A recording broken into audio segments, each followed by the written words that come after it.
de 20% de proteína. Y por otro lado están los concentrados, que son proteicos proteináceos, que tienen también menos de 18% de fibra, pero su contenido de proteína es arriba del 20%. ¿Ya? Entonces es fundamental que ustedes esta tablita se la aprendan, como decimos, como el Padre Nuestro, ¿no? Porque fundamentales para más adelante darse cuenta cuando ustedes, les decía, leen un análisis bromatológico. Algunos autores manejan aquí también el 18% de proteína.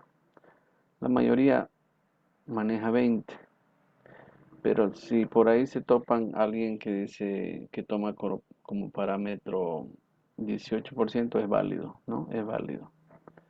Si ustedes me dicen proteico es sobre el 18% de proteína, belleza, no hay problema, ¿no? Y energético por debajo de 18 igual. Ustedes en la literatura van a encontrar ambas posiciones, tanto 18 como 20, ¿no? Entonces, aquellos, eh, decíamos, voluminosos que tienen arriba del 18% de fibra bruta, son todos los que son voluminosos, ¿no? Las pasturas, los verdeos, como dicen los argentinos, los henos, los ensilajes. Y suculentos son llamados aquellos que tienen poca materia seca, ¿no? O sea, menos de 35% de materia seca. Suculentos porque tienen bastante agua. Entonces, altos en fibra, todos estos, ¿no? Y suculentos, los que tienen bajo en fibra, en agua, perdón, menos del 35% de materia seca. Y por otro lado decíamos están los concentrados energéticos y concentrados proteicos. Menos de 18% de fibra, como está aquí, y arriba de 20% son proteicos y menores a 20% de proteína son energéticos, ¿no? Y obviamente son alimentos que tienen bajo contenido de agua y alto de materia seca. Es el mismo cuadro anterior representado de una manera gráfica, si ustedes quieren, ¿no? Entonces estamos hablando de lo mismo.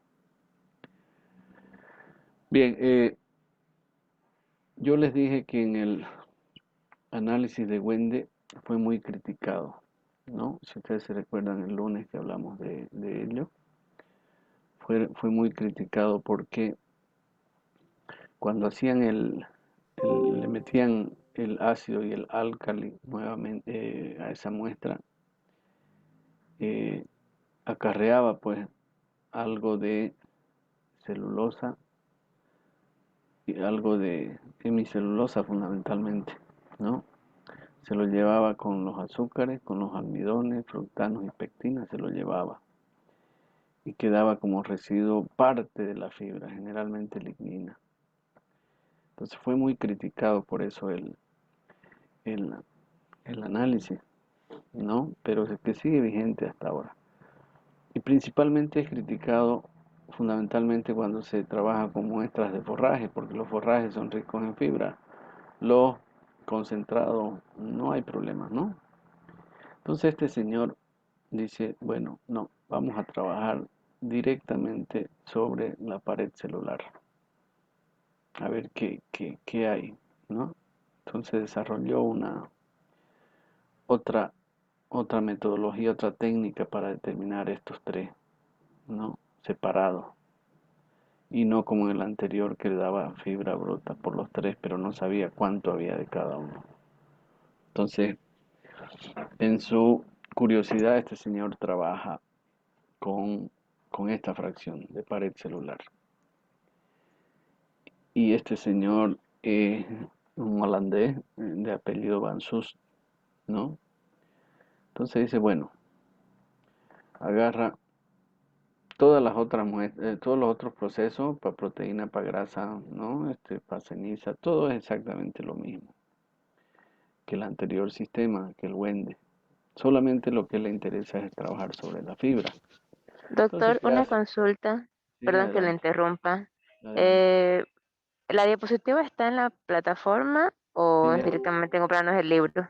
ya están, o sea, está el libro, pero todos estos videos Ujú. ya están en la plataforma, ¿no? Los estoy Ah, ya, doctor. subiendo, los estoy subiendo conforme vamos avanzando, ¿ya? Ah, ya. Para que no Gracias, miren, mil no, no, mil tranquila, está bien. Eso gracias, doctor. para que no, el que no puede ingresar a clase, tiene los videos en la plataforma también, ¿no? Bien, entonces este señor agarra una muestra de pasto y lo mete 1 hora en solución detergente neutro. Y ese detergente neutro agarra y separa el contenido celular, ¿no? O sea, todo el extracto libre de nitrógeno lo separa. Y ese se llama soluble en detergente neutro. Y ya directamente me separa la fibra, me separa la pared celular. Y él la llama fibra detergente neutro. ¿Por qué? Porque utilizó un detergente neutro para separarlo. Y ahí sí están presentes las tres fibras, ¿no? La celulosa, la hemicelulosa y la lignina. Y acá solamente acarrea el contenido celular, los azúcares, ¿no? Los carbohidratos y algunos otros componentes. Entonces, gran paso, ya, ¿no? Para separar esa fracción de fibra. Luego, a esta fracción la vuelve a colocar otra hora en un detergente ácido, ya. Al revés, si ustedes se recuerdan de la anterior prueba primero era eh, en detergente ácido y después en detergente alcalino. Esta es al revés, ¿no? Esta es primero en un neutro y después en un ácido. ¿Y por qué ella lo pone en un ácido después del neutro? Si ya tenía las tres fibras. No, él quiere ver efectivamente separar cada uno de las fibras. Y separa la hemicelulosa que es soluble en detergente ácido. Y acá antes, con la otra prueba, esto se iba con esto, ¿no? Por eso fue muy criticado. Entonces, separa el soluble en detergente ácido y queda el que resiste, la fibra que resiste al ácido, que es la celulosa y es la lignina, ¿ya? Entonces, miren ustedes, discrimina ya lo que es bastante digerible de lo que es muy poco digerible o algo de celulosa se digiere. Y sigue él más allá todavía y le mete permanganato de potasio y este se lleva la celulosa y el ácido sulfúrico se lleva la lignina, la separa. Entonces imagínense, la lignina es indigerible ni siquiera con ácido sulfúrico, ¿no? Entonces, y esto está presente en los forrajes. Mientras más maduro, más lignina. Entonces este señor Bansus logra una gran cosa, ¿no? Un gran avance. De ahí que cuando ustedes manden una muestra al laboratorio, cuando pidan hacer análisis bromatológico, pidan el de FDN y FDA, ¿no? No el de fibra bruta, porque van a variar sus resultados completamente. Ya entonces pidan esta prueba. La otra es con el tradicional, el de Wende. Pero para el tema de la fibra, pidan el FDN y el FDA, ¿ya?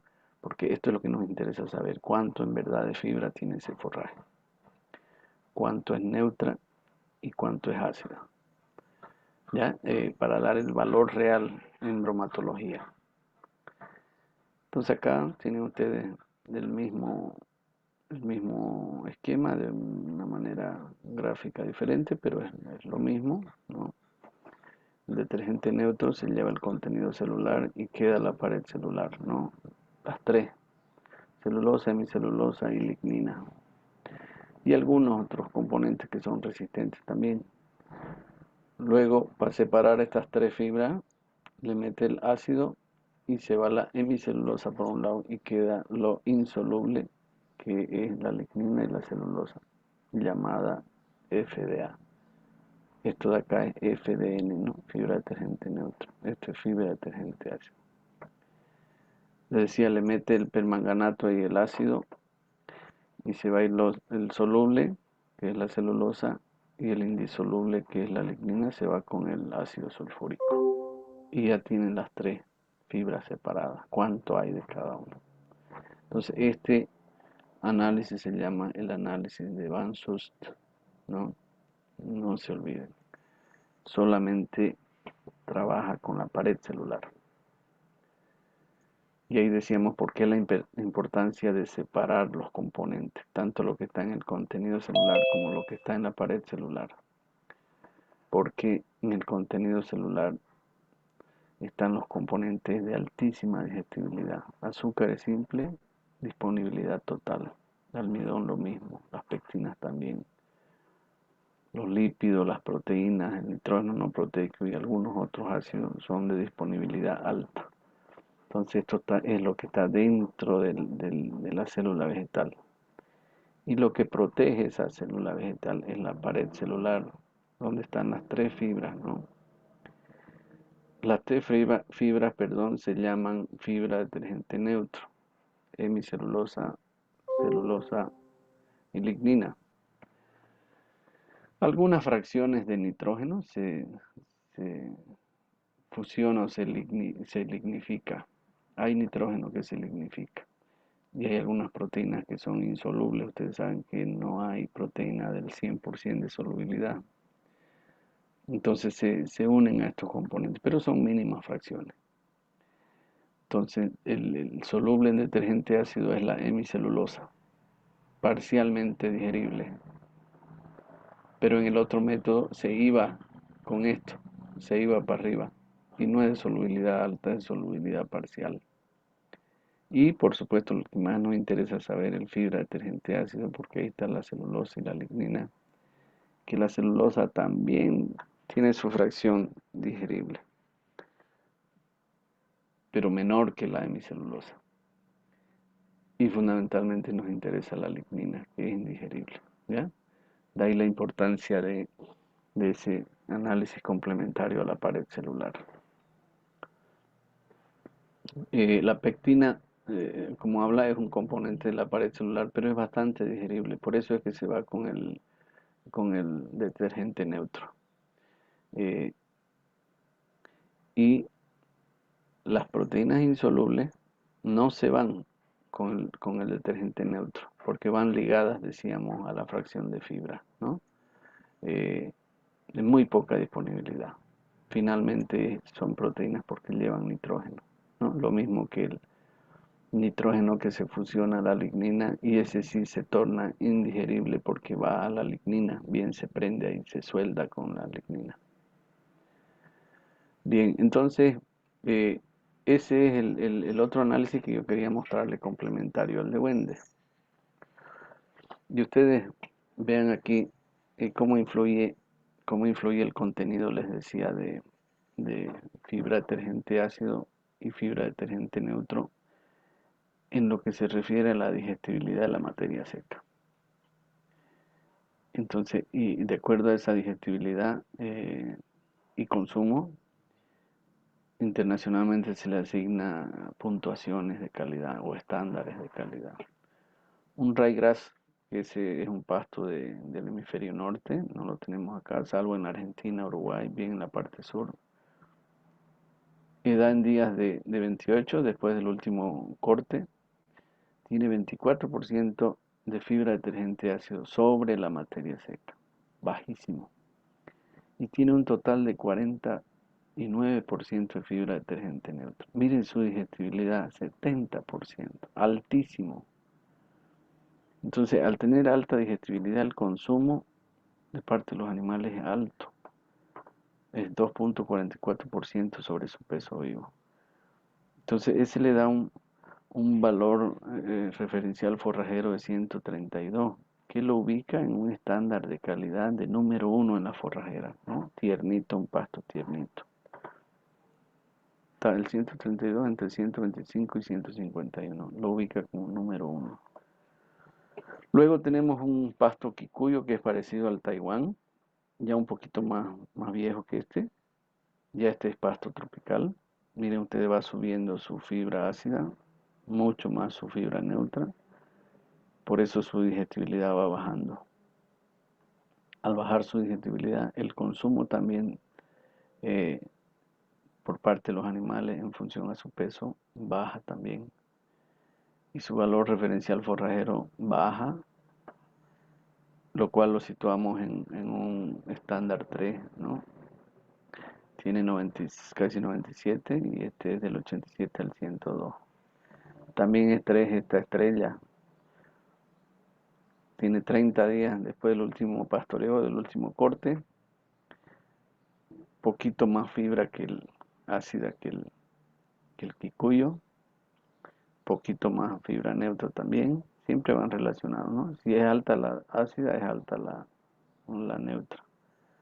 La digestibilidad baja un poquito, el consumo también, entonces el 87-75 está al filo, ¿no? De haber sido 4 por 0,75, ¿no? Y tenemos el pasto nuestro, que es el más común de todos, ¿no? La braquiaria decumbens. Igual a 35 días de pastoreo, de haber sido pastoreada, ¿no? Fibra ácida 36, fibra neutra casi 70, una digestibilidad del 60%, que no está mal, no está mal, ¿no?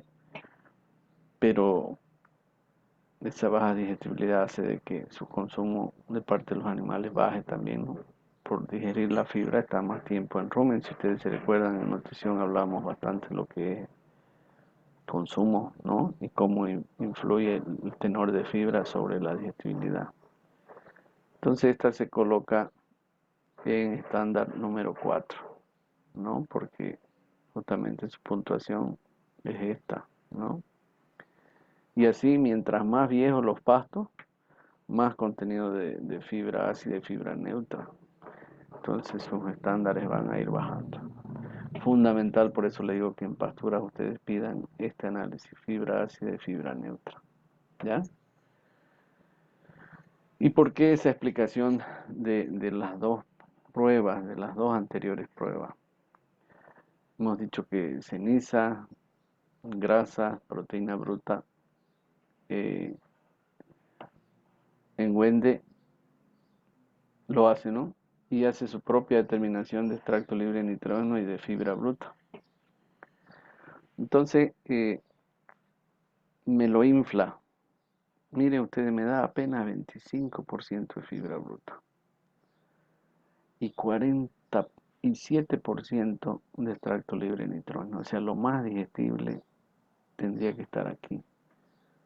Y uno agarra estos resultados y saca su NDT para determinar su energía y me da altísimo. Pero cuando la fracción de fibra y contenido celular hacemos por este método de este señor, resulta que, miren ustedes lo que este análisis se lleva. Se lleva 25 de hemicelulosa y se lleva incluso 5 de lignina. Solamente me queda prácticamente la celulosa acá, ¿no? Miren ustedes, como si fuera el total de la fibra, pero solamente estamos hablando casi de la celulosa y uno de lignina. Entonces me infla por completo. ¿Cuánto sería si se hiciera correcto esto como este análisis? Tendríamos eh, hidratos de carbono soluble, 10, y ácidos orgánicos, solo 18% de extracto libre de nitrógeno, porque todo lo demás, y estos ácidos orgánicos, ¿no? Porque todo lo demás es fibra, 25 de hemicelulosa y 5 de lignina tendrían que pasar acá. Entonces este señor fuera 50, no fuera 25. Y eso pues me lo infla por completo, porque esto es de alta digestibilidad y esto es de baja digestibilidad. Entonces, por eso es que se criticó mucho este método, este análisis. ¿Ya? Todos los demás son los mismos que el Wende, es solamente el trabajo sobre la pared celular. ¿Ya? Por eso recalco nuevamente, hay que trabajar en base a, fibra detergente ácido y fibra detergente neutro, ¿ya? Entonces, porque justamente el extracto libre de nitrógeno es muy heterogéneo en su composición. Bien, ya hay otros análisis, ¿no? Complementarios, les decía yo, para las cenizas, para determinar minerales, es por colorimetría, fluorometría, espectrofotometría. Este es el que más se lo utiliza para determinar los aminoácidos, ¿no? En la proteína bruta, cromatografía, película fina, y hay otros, ¿no? Para saber cuáles son los esenciales, los no esenciales. Para las grasas, también cromatografía de columna de gas líquido para determinar todos los ácidos grasos, ¿no? Igual, los saturados, insaturados, ¿no? Los poliinsaturados, en este caso. Entonces, eso ya son análisis complementarios que se le hace a cada uno de los. En la fibra bruta no hay otro, ¿no? Que se haga porque por eso se desarrolló el Bansus. Para saber el extracto libre de nitrógeno, son pruebas enzimáticas, ¿no? Para determinar azúcares y almidones. Para las vitaminas, dentro de este extracto libre de nitrógeno están las vitaminas. Colorimetría, ¿no? Ensayos microbiológicos para ver todas las vitaminas, tanto eh, en su mayoría no eh, hidrosolubles, ¿no? Porque estas liposolubles se van con la grasa, ¿no? Entonces, ahí dentro de la grasa también van las vitaminas. Entonces, por eso más se lo infla, ¿no? Y decíamos en la fracción de proteína bruta, todos los aminoácidos, ¿no? Algunos hablan de 20, otros 22, otros dicen 24. 60% de ellos son esenciales y el 40% son no esenciales. Decíamos en la fracción de grasa, se van también las vitaminas liposolubles y algunos pigmentos que me inflan, ¿no? Lo que es grasa. Pero no, ahí están, sobre esa grasa tengo que determinar las vitaminas A, D, fundamentalmente. Ahora, como ese análisis de Wende es bastante moroso, complicado, se desarrollaron otras técnicas ya de laboratorio. Esta, por ejemplo, llamada NIR en inglés, rayos de reflexión infrarrojo, ¿no? Esta es su abreviación en inglés. Es una prueba bastante rápida donde uno coloca apenas un par de gramos de la muestra y es un haz de infrarrojo que hace la lectura, ¿no? De qué es lo que tiene. Impresionante. Y salen ya los resultados, todos los resultados, como cuando uno vaya, se compra al súper y sale ese papelito lleno de, ¿no? De todas las cuentas. Así es, impresionante. En un minuto uno tiene todo, todo. Pero la calibración de esa máquina es complicada. Siempre hay que estarla monitoreando. Y para eso uno tiene que ir a la par haciendo análisis de web para ver si están los resultados saliendo tal cual me sale acá. Y son máquinas bastante caras. Ahora se lo usa bastante a nivel mundial. Nosotros en su momento de las vacas gordas en la universidad quisimos traer una máquina de esta. Pero nos dio miedo esto después que tengamos que archivarla, ¿no? Porque la calibración es complicadita. Y la máquina es bastante cara.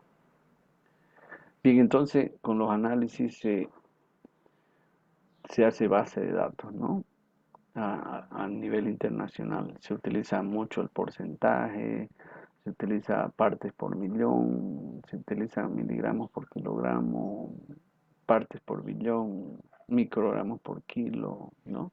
Entonces, de ahí se empieza a ponerle el apellido a todo, ¿no? En cuanto a las formas de medición. Y dicen, bueno, la materia seca, humedad, todos los nutrientes, se lo va a medir en porcentaje. Ya, porcentaje sobre materia seca. Los minerales, los macrominerales, igual es en porcentaje sobre materia seca. calcio, fósforo, magnesio, potasio, ¿no? Azufre, sodio y cloro en porcentaje. Los microminerales en partes por millón. Enseguida en los ejercicios vamos luego ya a ir trabajando tanto en porcentaje, partes por millón, miligramos por kilogramo, ¿no? Entonces todos los microminerales están expresados en partes por millón, no en porcentaje. Partes por millón o miligramos por kilogramo. Y así a todos le van poniendo ellos sus mediciones, ¿no? Los principales aminoácidos en porcentaje, ¿no? En porcentaje. Vitaminas, por ejemplo, las liposolubles AD en unidades internacionales por kilogramo. La E y la K en miligramos por kilogramo. Luego otras vitaminas hidrosolubles en miligramos por kilogramo. Esta otra que corresponde también a las hidrosolubles, la biotina, la B12, microgramos por kilogramo, ¿no? Entonces vean ustedes que hay bastante diferencia en la forma de cómo se miden diferentes nutrientes o componentes de los alimentos. Y así están expresadas las necesidades también de parte de los animales. Y a raíz de eso viene la clasificación ya, ¿no? Decíamos, hicieron cantidades de bromatológicos, vieron resultados, dijeron, se parametrizaron, dijeron, bueno, ¿no? Como vimos al comienzo, los que tienen arriba de 18% de fibra, los que tienen abajo, los que tienen más de 20% de proteína y los que tienen menos de 20%. Entonces dijeron ellos, vamos a hacer una clasificación internacional. De ahí que número 1 pusieron forraje tosco seco. Número 2 pusieron forraje tosco suculento. Número 3 ensilaje. Entonces en estos tres primeros están los voluminosos. Están las pasturas, vamos a llamarlas así, ¿no? Pero no es que este 3 puede ser 1 o el 1 puede ser 2, no. Ya cada uno tiene su número asignado internacionalmente. Luego tenemos los concentrados, los energéticos, número 4, proteicos, número 5. De ahí vienen los minerales y las vitaminas.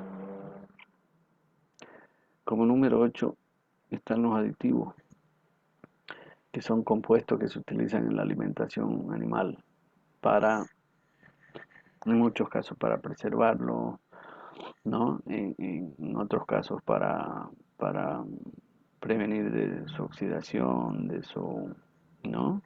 De enranciamiento, en muchos casos aditivos para mejorar la respuesta animal, ¿no? Aquí están los palatabilizantes, todo eso que se utiliza en alimentación animal para mejorar la respuesta, ¿no? Algunos probióticos, prebióticos. Entonces decíamos del 1 al 8, esta es la clasificación. No pueden ponerme aditivos como número 1 y viceversa. No, esta es su clasificación. Y nosotros, a partir ya de un par de clases, o unas 3 clases, empezamos en la unidad número 2 a describir características de esto, ¿no? En su mayoría. Algunos de estos se cruzan o van de la mano con la materia de forraje, ¿no? En los cuales también paralelamente se complementan. Hablamos de todos los energéticos, todos los proteicos, hablamos de las fuentes minerales, vitaminas y aditivos, ¿no? Entonces lo que queda de gran parte del semestre es básicamente la descripción de todos aquellos. Bien, entonces ellos con esa clasificación establecen sus tablas, ¿no? Su nomenclatura a nivel internacional. Y esto hacen ellos, meten al sistema toda esa información, ¿no? De los diferentes ingredientes. Incluso qué muestra analizaron, si fue raíz, si fue tallo, si fue hoja, si fueron frutos, semillas, todo hace, ¿no? Residuos agroindustriales, a qué proceso fueron sometidos, pese a que hay diferentes costumbres, ¿no? Nombres en diferentes países, a veces del mismo insumo. Ellos dijeron, bueno, vamos a contemplar también 8 componentes descriptivos de cada muestra.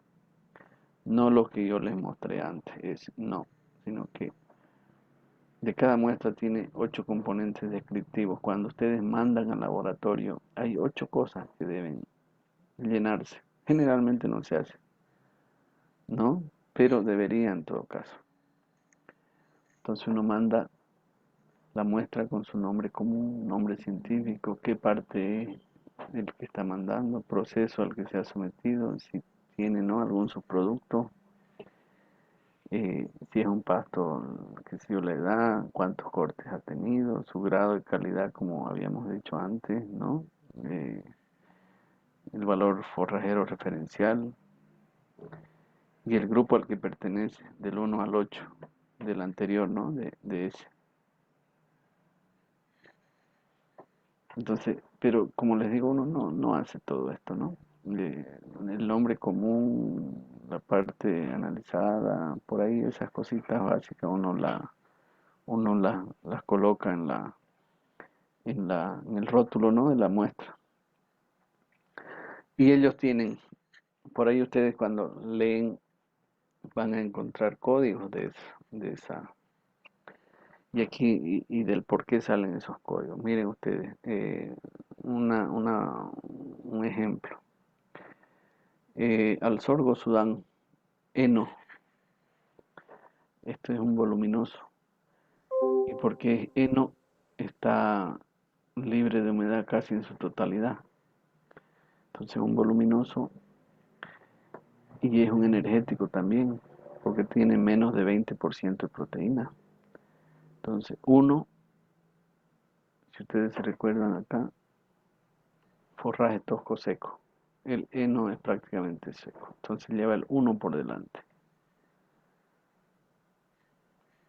Y lleva el 4 porque del 1 al 8 el 4 era energético, ¿no? Si ustedes se recuerdan. Este es un voluminoso, tosco seco, es energético. Y este 480 es su un número propio que le dan a este sorgo Sudán. Seguramente habrá otra variedad de sorgo que ya será 481 o 482, ¿no? O 399, qué sé yo. Pero estos primero me dicen, esto uno es un forraje tosco seco y este es un energético, ¿no? Entonces aquí este pertenece al uno de forraje tosco seco. Y así ustedes eh, pueden ver, si quieren un análisis, hasta 50 nutrientes se le pueden sacar a un solo ingrediente, ¿no? Decíamos por los ácidos grasos, las vitaminas, los aminoácidos, aparte de los otros clásicos 5 o 6 que yo les mostré. Bien, entonces eso es lo que respecta con los análisis, con la clasificación. Me interesa mucho que entiendan lo que es el análisis de Wende, lo que es el análisis de Van Suss, porque con ellos vamos a hacer algunos ejercicios de determinación energética en función a los análisis bromatológicos. Estoy a sus órdenes, jóvenes, para alguna duda, alguna consulta. Doctor, buenos días. Una Buen día. consultita. Diga. La abreviación CDA, ¿qué FDA. significa? Ah, ¿Soluble SDA o FDA? SDA. SDA es soluble en detergente ácido. O sea, es la hemicelulosa, ¿no? Que se separa con el ácido. Entonces, va para un lado, soluble en detergente neutro SDN, soluble en detergente ácido. Entonces, soluble en detergente ácido, perdón, se va la lignina y se va la celulosa. Gracias, Lo, doctor. Ya, lo repito, doctor, un poquito más lento. Estoy anotando. ya en esa prueba ustedes ven de que pone primero soluble en detergente neutro, ¿no? Y ponen 1 hora en detergente neutro y se va a una parte el soluble en detergente neutro que es la hemicelulosa. A la otra fracción la ponen otra hora en soluble en detergente ácido y ese separa la hemicelulosa, digo la celulosa de la lignina. ¿No es cierto? Eso, con eso se van los solubles en detergente ácido, la celulosa y la lignina. Y si quiere esas dos separarlas, ya lo mete con permanganato de potasio o con ácido sulfúrico para saber cuál era celulosa y cuál era lignina.